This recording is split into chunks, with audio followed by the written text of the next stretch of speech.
All right, CNBC, which is a financial news network on the television.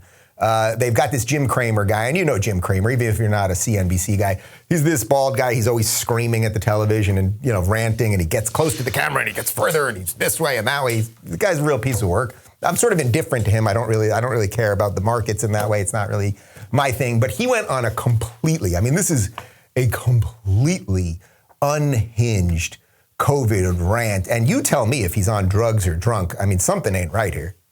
Lord knows what happened if you didn't partake. But back then, anyone who refused to get vaccinated would get ratted out immediately because we knew that person could hurt other people. The commonweal was a commonweal. Now we're engaged in a similar struggle with COVID, and Eisenhower would be aghast. We have immunocompromised people who are incubators for every variant to come, walking around lawfully unvaccinated? That's psychotic.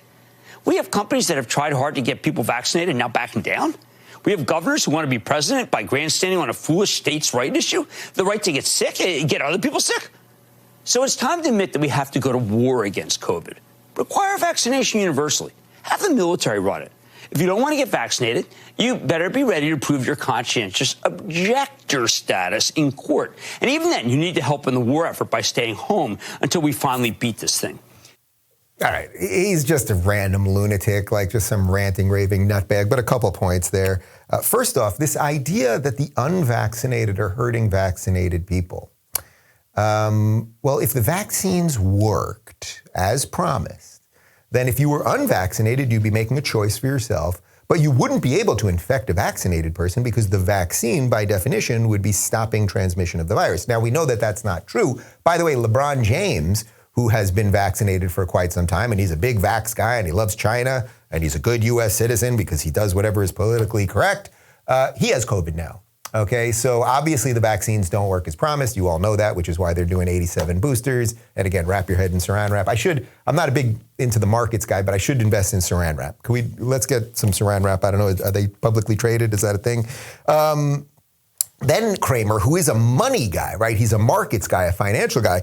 He's upset at the companies backing down from mandates. I mean, that's just absolutely ridiculous if you want companies to be able to make decisions for themselves. I mean, just patently absurd. And by the way, the courts have said that Biden's mandate for these companies is unconstitutional, and they're going to debate this in the courts. But right now, companies are not being forced by the federal government. And as you know, this is a court case that's being led by the Daily Wire. My friend Harmeet Dillon is the lead lawyer on this. Like, this is now up in the air as to whether companies can do this at all.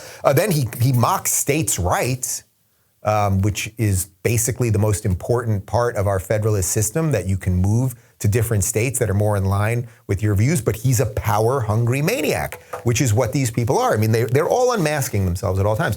Guys, if you just give them the power, if you would just give the structure above us the power, would we all just behave better and then we'd be safe? Because that really seems like it's going to work, doesn't it? That seems like it's going to work. And then finally, he wants to get the military involved, because that always works too, right?